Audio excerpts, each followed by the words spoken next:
You're listening to The Real Short Box, a comic book podcast made for geeks by geeks.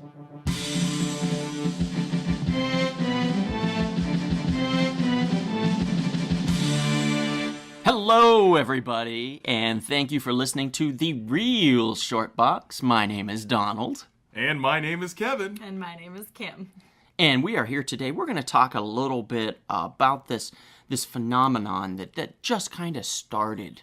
It's just a little small company named Marvel Comics, and they got bought by a slightly smaller company named Disney. And they created something, about 10 years of something. The Marvel Studios Marvel Cinematic Universe, are you referring to? I am referring to that, yes, the Marvel Cinematic Universe. It is now the 10-year anniversary, started in 2008 technically. Yes. And it is now here 2018. So we're on the 10th anniversary of this cinematic wonderment that is the Marvel Universe, a built, shared universe, something unlike we've technically seen before. But not on this scale. Not on this scale, definitely. But we have seen some tryouts with this kind of stuff, but to be this successful is quite amazing. I would kind of want to point a highlight on the one that started it all. The biggest gamble Marvel Studios ever took, creating the original movie Iron Man. In 2008. 2008. Kevin, tell us a little bit about that movie. Well then, Donald, what we could talk about this movie is that it was incredible in 2000. Actually, let's go back 1 year before that. Remember we went to Comic-Con in 2007, and I told you how I went to that Marvel panel? And it was a dual panel with Iron Man and the Incredible Hulk, Ed Norton's Incredible Hulk. Oh, yes. And I saw the footage to Iron Man. You know, they showed like the first trailer, and I was amazed. I think I told you later on because you didn't come to the panel. Yeah, you said your pants were full. You know, I was full of joy, I must say. Poop? I mean, it was... Sure. I mean, it was pretty amazing. I mean, they showed the scene from Afghanistan where he's building, like, the Mach 1 suit. Uh-huh. And, you know, you see him bust out with it. The Mach... Now, technically, what if he created the Mach 5? The Mach 5. Yeah. No Speed Racer fans? Oh, yeah. Okay. You know, when it's you say been a while. that. It's been a while. You know what? It's been a while. I'm sorry. You know, didn't the Wachowski I brothers... apologize for everybody out there. Didn't the Wachowski brothers do the live-action version? Yes, they did. Had John Goodman in it. Did it now? Yes, it did. He was delightful.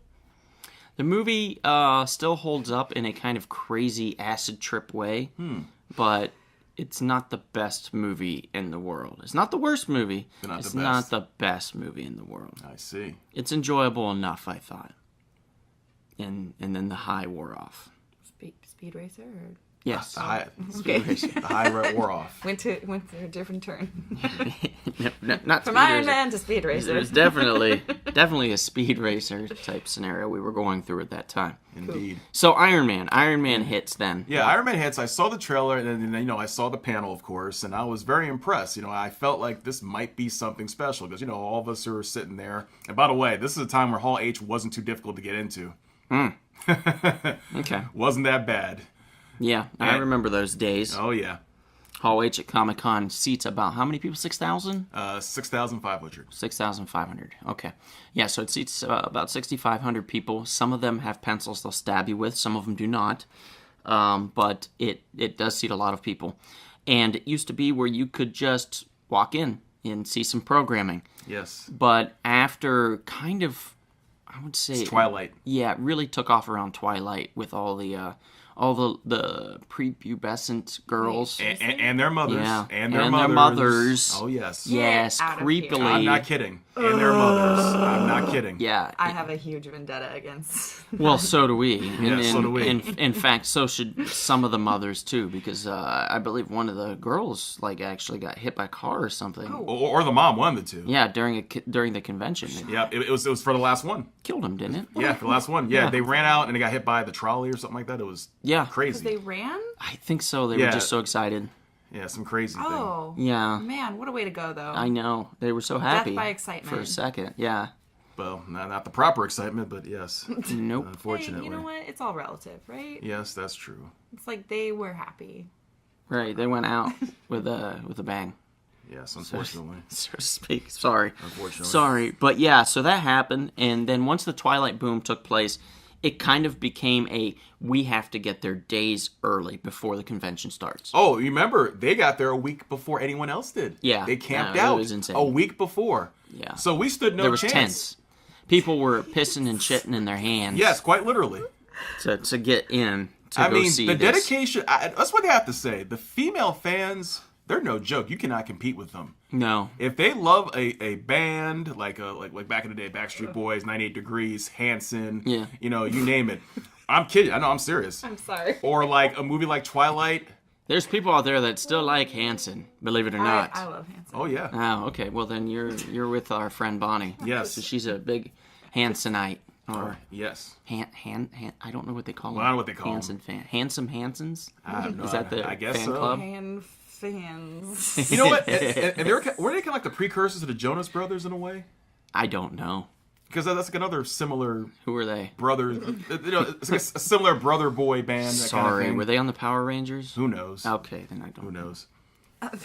Sorry. But what I Yeah. liked about that panel, though, Yes. is that I had a good feelings, especially people I was sitting with. You saw the footage, you saw the excitement that Jon Favreau, the director, brought. You saw Right. Well, and Robert Downey Jr. you had seen how he could work with like robotics and stuff with Zathura. Yes. Jon Favreau directed that before he directed Iron Man. Mm-hmm. And that's why I was excited about it, because after seeing Zathura, I was like, damn, this is a silly board game-esque type movie, but he knocked it out of the park. He made it fun, enjoyable. Robotic element to it was really cool. It was just a fun adventure personality. film. Yeah. So I was like, okay, so you take Iron Man, which is a guy, with a lot of attitude, and you give the role to Robert Downey freaking Jr., who, by the way, was still a gamble at this point. Yeah, but Right. with the help of Terrence Howard and some other people, they said, give him a chance. But by the way, he did Kiss Kiss Bang Bang a couple years before that. Oh, yes, So, yes. so it kind of that- it kind of rebuilt his credibility. It from his issues he absolutely had. did. That was Shane Black and right. Val Kilmer were on that film Who, as well. interestingly enough, would later direct, if I recall, Iron Man 3. Shane Black, yeah. And that was due to the fact that I think that Robert Downey was trying to pay it forward a little bit. Oh, Like, absolutely. hey, I know a great director. He really helped me out. He's Yeah. good and solid. Unfortunately, the script could have been retooled a little better, in my opinion. Oh, yeah, we but, talked about that. Yeah. But anyway, so we had Iron Man, we had Iron Man 2, we had Iron Man 3. Yes. That was the trilogy there. We don't ever hear about an Iron Man 4. Yeah, for probably for contractual reasons, because Probably. they're paying Mr. Downey a lot of money. A lot of money, We're and they talking want to put him in multiple Brinks films trucks, talking about where they multiple can... Brink trucks of money. Right. So they got a little smarter when they signed Chris Evans for Captain America, and when they signed Thor, Chris Hemsworth. Chris Hemsworth, and I'm sure a few of the other guys too. Scarlett Johansson. Yeah, Scarlett Johansson, Samuel Jackson, he's getting a good check. Samuel Jackson. He had like a 12 or 15 picture deal or Yeah, something something with like that. Marvel, Something where he had to at ridiculous. least make appearances in every one of them. In fact, did he not make an appearance at the end of the first one? Yes. Iron Man film? Yes, he did. After, like during the credits or right after the credits, he appeared and he said, you're part of a bigger universe. Yeah. And that moment right there The Avengers Initiative. he started mentioned it all. Started it all. Yep. I would say Iron Man started it, yes, but the official start of the Marvel Cinematic Universe was with Sam Jackson. So, Mr. Jackson, if you're hearing us, thank you for that. Yep. It wouldn't have been the same without you. And Everybody also- always looked forward to him showing up in the end of their movies. That's true. And also a month later, when the Hulk movie was released, 1 or 2 months later, when the Hulk movie was released, with that Ed Norton, there was also an appearance by Norton. Robert Downey, by Tony Stark. Yes. Yeah, that's right. Yeah, that was an interesting one. That didn't quite pan out for Norton. Not because I'm saying he's a dick, which he just heard rumors. seems We like just heard he rumors. is, according to... Matter of fact, that Comic-Con, That particular panel, Comic-Con, yeah. I heard a rumor. An old friend of ours didn't- told us about he it. didn't Liv want to Tyler. talk to- Didn't want to take pictures with Liv Yeah, Tyler. didn't want to be with the fan. Like, Matter yeah. of fact, it's funny you mentioned that. I remember the Hulk panel after the Iron Man panel, since they were a dual panel. He did not want to be there. You could just tell the way his body language was. When they were asking questions, he was just like, "Yeah, we shot the film this way, and what's your question about? I don't understand. Like, why are you asking that? Like you could tell he just did not want to be there. Yeah.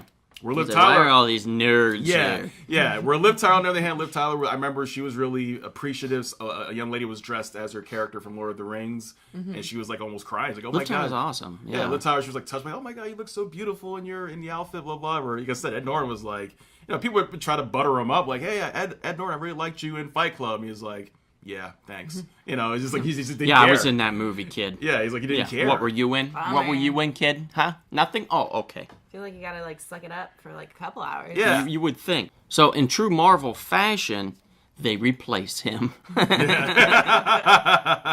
like, goodbye. Yeah, goodbye, buddy. You didn't want to be here. We don't want you here. And they promptly replaced him with Mark Ruffalo. Mark Ruffalo. Who I yes. must say fits in very well. I love him. Do you think, like, I always thought it was kind of strange. Like, he was a character that was created, the Hulk, through radioactive bomb, like that went off. Gamma right? radiation. Gamma radiation, yeah. And Ruffalo, not long before that, actually had, I think it was a brain tumor or cancer of some sort. Oh shit. Yeah, and he had to have, radiation treatment and stuff like that Right. to help fight that off. And so I thought it was kind of an interesting parallel between Ruffalo himself and the character he portrayed. And to add on top of his adversity, his brother passed away. Yeah, that's true.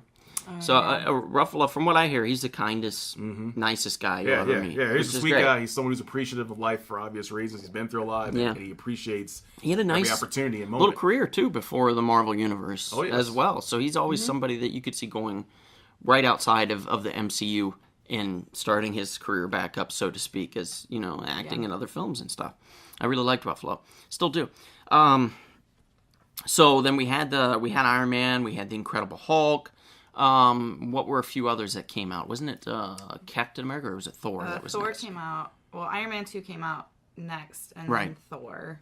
Okay, then Thor. Well, you also you had the first Captain America, the first Avenger. Mm-hmm. And I have to say, I was skeptical at first of Chris Evans playing Steve Rogers, because, I was used to him being Johnny Storm from the Fantastic Four movies from the mid-2000s. Right. Which I thought he was cool, as Johnny Storm, but I'm like, man, this guy can't play Captain America. But then when I saw that first movie, I said, you know what? I'm sold. I mean, he did a really good job embracing the character and the soul of what Steve Rogers is, especially the fact that they were smart to have started the movie in the World War II era. I think that was a great idea. Mm-hmm. They started in World War II.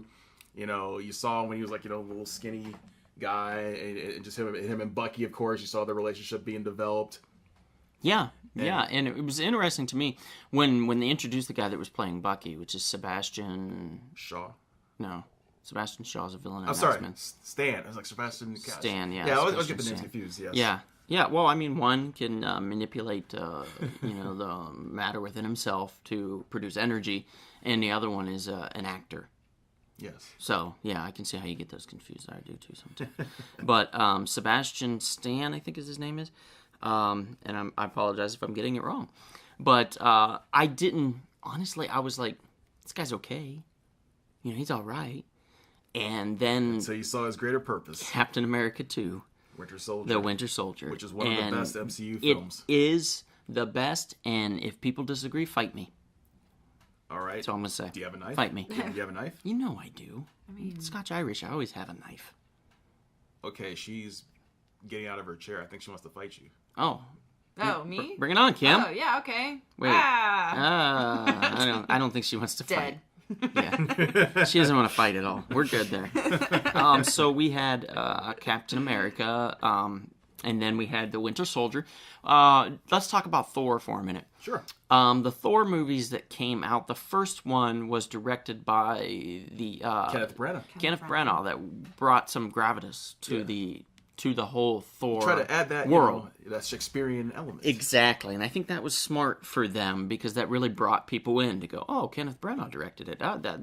He's a very Shakespearean, very serious actor, director and actor, and he'll bring some clout, some royal line to Thor and really flesh him out. And it did in a way. They built the world of Asgard. They did. They built it pretty well, I think.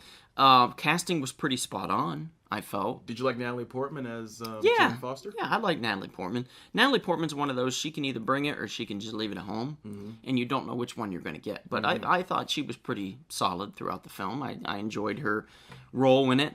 But, you know, the big draw was Thor himself.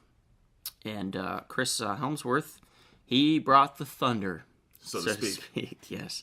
And Bah. yeah, I know. But he really, he was very, I think he was the first one out of all of them to really bring in more of a woman fan base, I guess I should say. Like, Yeah, 'cause there was a lot of people that thought Chris Hemsworth was... They liked his look. Yes, very much so. Kim, how can you speak on this? Can you- I mean, I started it with Iron Man, so I guess I don't have a perspective on the Thor. I haven't really watched Thor. I thought you liked well, Chris that's Hemsworth. okay. But you like Chris Hemsworth. Yeah, You think he's an attractive looking man? yeah, he's attractive. If he was like, would you want to go out with me? You'd be like, I mean, like, I would think about it. I'd be like, Yeah. all right, I guess. Let's I, like, I try would it. I would go out with him if he asked me. Oh, okay. Well, see. Just saying. Jeez. There you go. I mean, if I swang that way, oh buddy, Chris Hemsworth, you'd be high on my list. He's a good looking man. Yeah. But I don't think that he would take care of me. You know what I mean? Like emotionally. I see. So I Right. don't know how long it would last. But I know what did take care of you emotionally. What's that? 4 years into the MCU, you had the culmination of the first Avengers movie. Ooh, that's right. That took very good care of me. Yes. Yes. That was a fun movie. Yep. That was great. Josh Whedon, we always knew he had talent. You know, Josh. Serenity, when he did the Serenity movie. Yeah, Serenity and Firefly, Firefly. and and he did all the the Buffy stuff everybody likes and stuff. So he's quirky. He does a lot of writes a lot of personality into his characters. Yeah, you said good humor, good balance of humor and drama. Right, and that's what he brought to the Avengers. A balance of action, humor, drama, suspense. It was all there. And the main villain, really technically, in this, would be Loki. Loki was the main villain, and that's Tom Hiddleston. Oh, by the way, one of the top villains in the MCU, Yes. because he's a complex character, Right. much like Magneto. great. And he's fun, and also apparently has quite the following with the ladies. Yes, he Yes. does. Yes, So he does. The ladies love him. almost rivals Helmsworth, if not more so, tops him. I think And, so. and you know what? And Because they he's got the humor. He's not just like a plain boring god. and they play. Yeah, And the thing true. is, what's great about the casting with those two is they play off each other well. Mm-hmm. They play off each other very well. Mm-hmm. You know, so that, by the way, that could have killed the Thor franchise and perhaps even part of the MCU franchise if that relationship didn't work. That's correct, yeah. Because Loki, true. that was a very important casting right there. I mean, literally, it's like I said, it's up there with Thor and also up there with Robert Downey Jr.'s casting as Iron Man. Mm-hmm. Very important. Yeah. Yeah, very important part of the MCU. So we go to the Avengers. The Avengers is it does what, $1 billion? So over $1 billion maybe. Does buku bucks in the box office. Does 1.5 billion. Yeah, there we go. Okay, so Worldwide. it does very well. So like, okay, maybe we should keep going with this. So what was the next film after the Avengers? Iron Man 3. Iron Man 3. Now, talk about shitting the bed in a way. You go from this great fun Avengers film to Iron Man 3, Which made is, $1.2 billion, but as we know, it was missing something. Yes. And it also desecrated a character. Let's talk for a minute about the Mandarin. Yes. The Mandarin was a main villain in Iron Man's world. Yes. He had 10 rings. Yes. They built this character up from the first movie. The Army of the 10 Rings, or whatever they called him, or just the 10 Rings in the first movie. Mm-hmm. One of the guys in the Iron Man film that had him imprisoned in the beginning had one of those rings, if I recall. Mm-hmm. So they were building towards the Mandarin, but then they thought that maybe it would be a little culturally insensitive. Especially the fact that the Chinese had some financing, and they also shot separate scenes just for the Chinese audience for that movie. Yes. So. And I understand it's about relationships, especially in this day and age of the global economy. Right. I mean, there was even an argument of not calling Captain America Captain America. Interesting. They were like, well, we probably shouldn't call him Captain America because internationally it won't do too well. Well, how wrong they were. Yeah.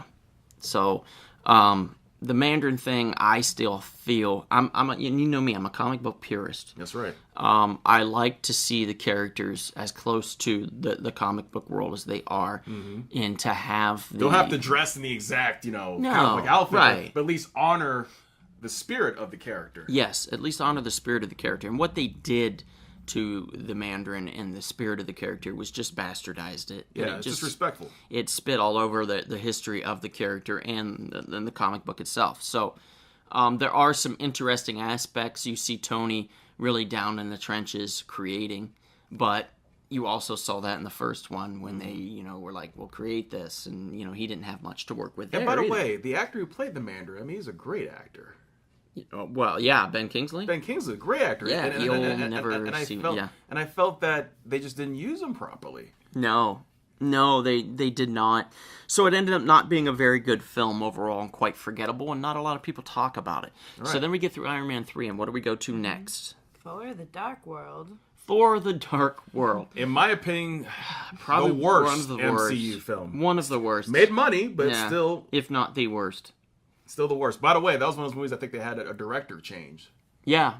Kenneth Branagh left. And Alan Taylor, which has gone on to do such films as I Don't Know, I'm Not Sure, and nobody really didn't he direct has an an idea. Episode of Game of Thrones?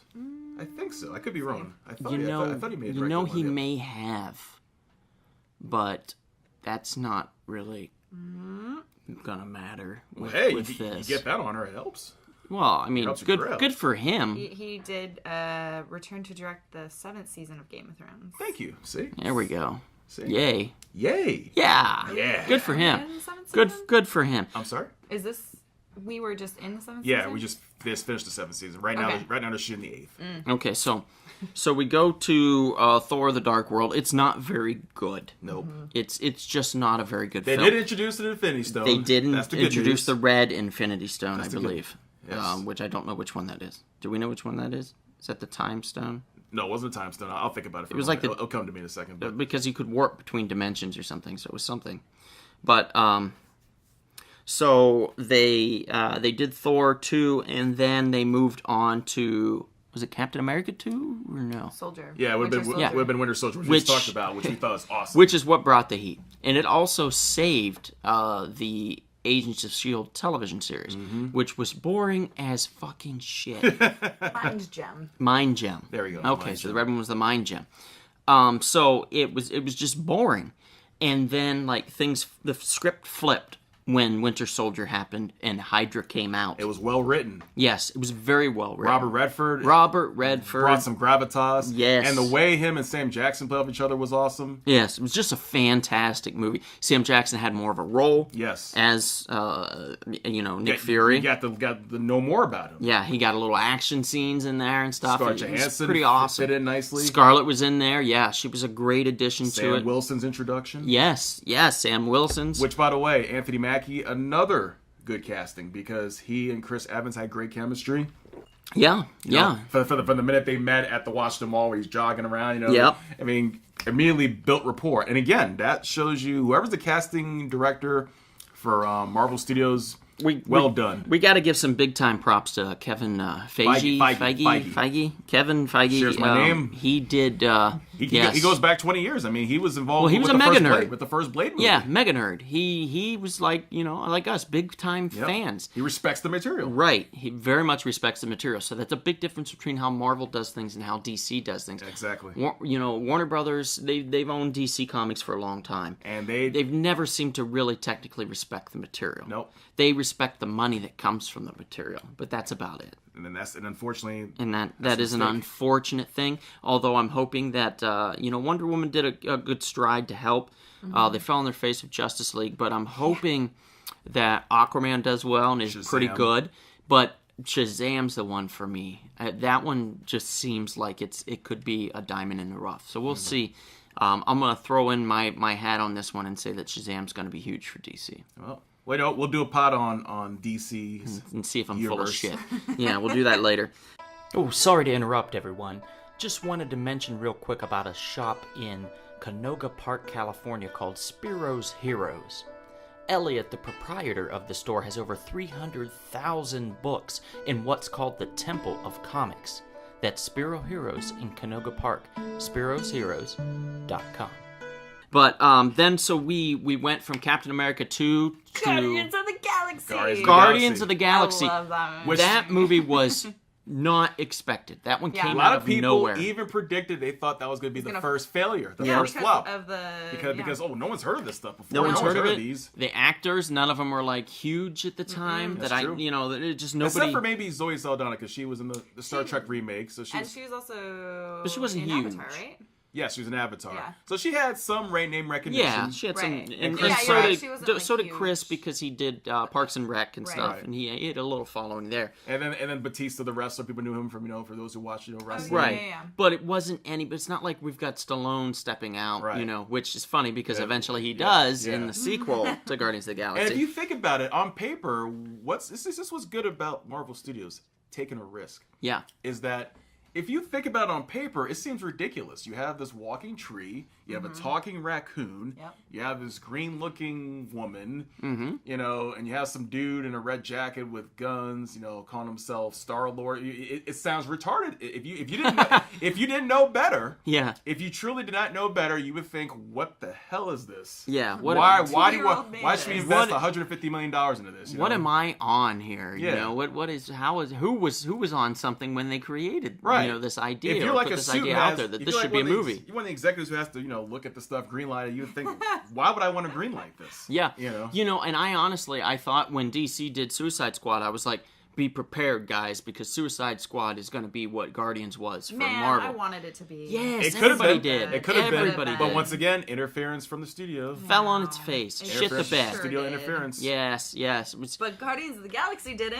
no, Guardians did not. It had no. a great blend of humor, It was so great. camaraderie. Yeah, it was pretty awesome. I very much enjoyed Guardians of the Galaxy, and I'm telling you, what happens after this goes beyond what we've already talked about. But that will be for another time.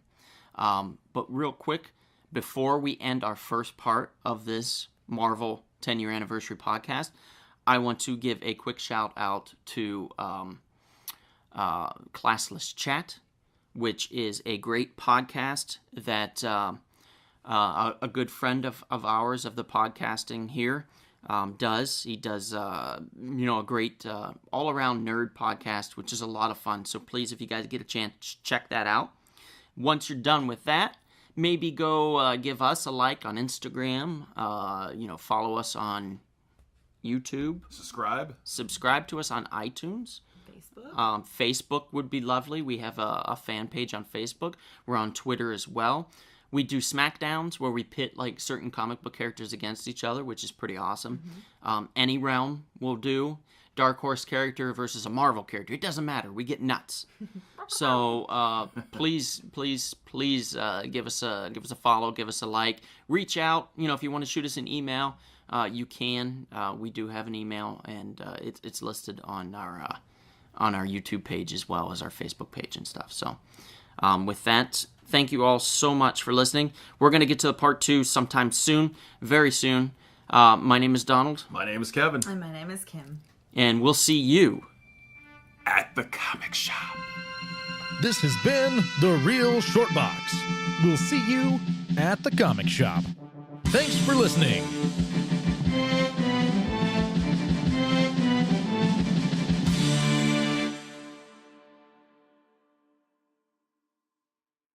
It's awesome. That's the first. Usually tell us the test and say hello and goodbye. Didn't have to worry. You guys amazing. You guys want to talked shut up? and talked Shut and the talked. bastards. Yeah, shut the F up. All right, we're recording. Hey, you like to record stuff.